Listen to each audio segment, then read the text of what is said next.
그리스도인들 중에는 의외로 신비하고 특이한 것들을 보고 듣는 것을 바탕으로 하나님의 일을 하려는 경향이 있습니다.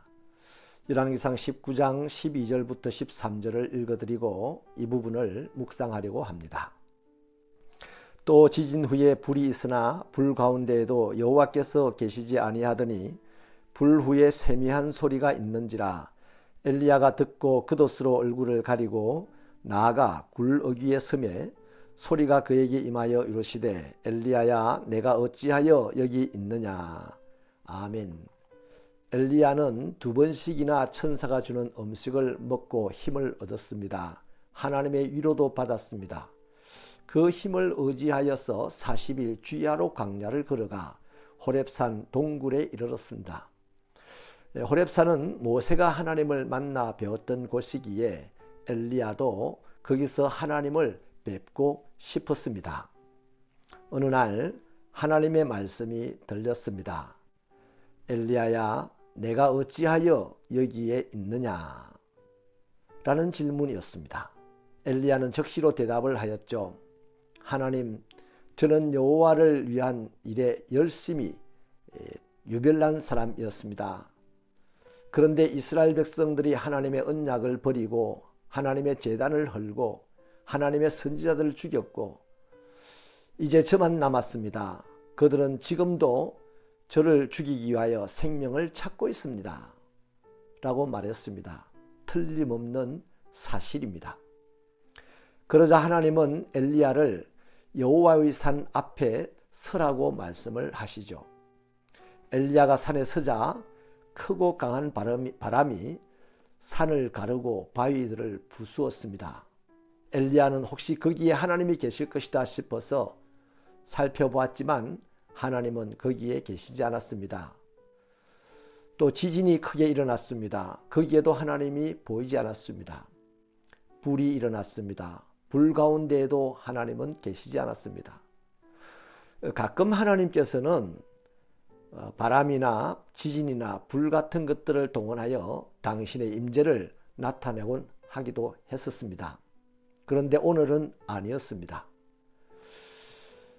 하나님께서는 오늘은 세미한 음성으로 엘리야에게 나타나서 말씀을 하셨죠.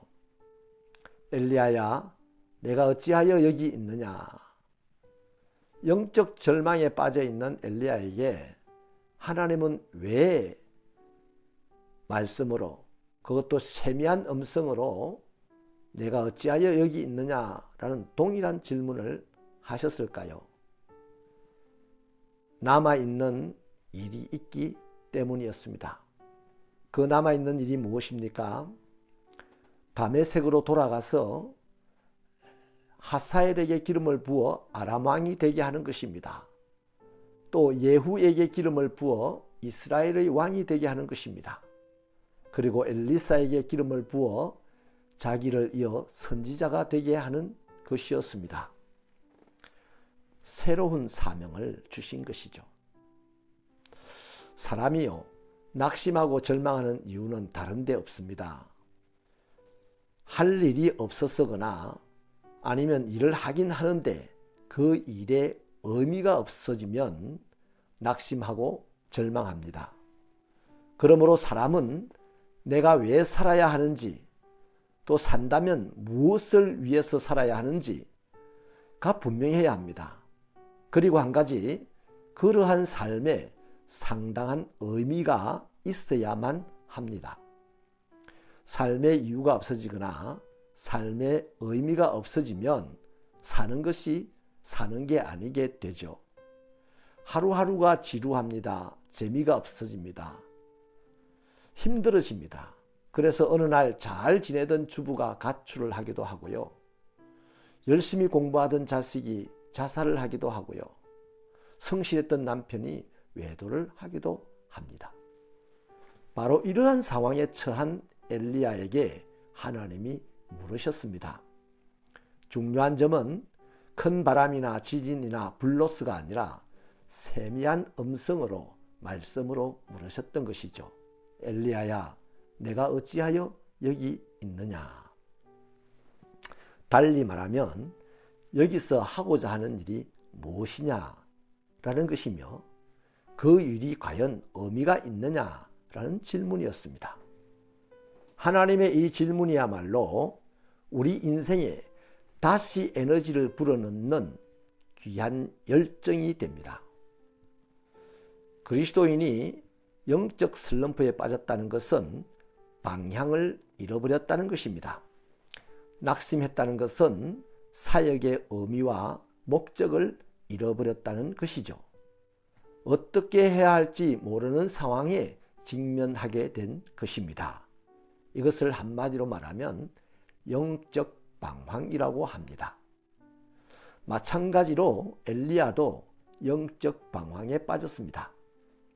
그런 엘리야를 회복시켰던 것은 큰 바람도 아니고 지진도 아니고 불도 아니었습니다. 하나님의 말씀이었습니다. 내가 어찌하여 여기에 있느냐?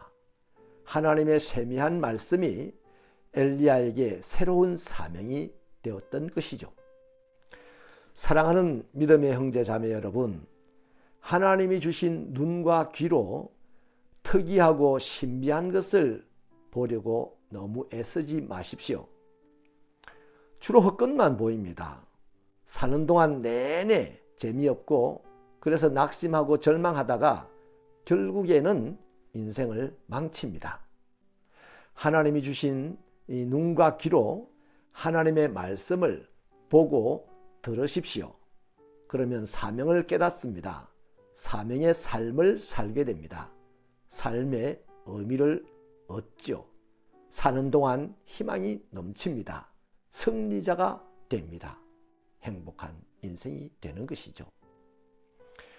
하나님, 우리가 예수를 믿고 하나님의 말씀으로 이 땅을 살아가면서 자꾸만 신비하고 특이한 것들을 보아서 하나님을 믿고 하나님을 따르려고 하는 경향이 있습니다. 주여, 허황된 이 욕심을 벗어나서 우리에게 날마다 일상처럼 들려주는 하나님의 말씀을 잘 보고 들어서 그 속에서 우리가 해야 될 일을 찾게 하시고 그 속에서 우리 삶의 의미를 찾게 하셔서 날마다 주님이 동행하여 승리자가 되게 하시고 마침내 우리 인생이 행복하여 많은 사람에게 복을 주는 사람이 되게 하여 주옵소서. 예수님 이름으로 기도하옵나이다. 아멘.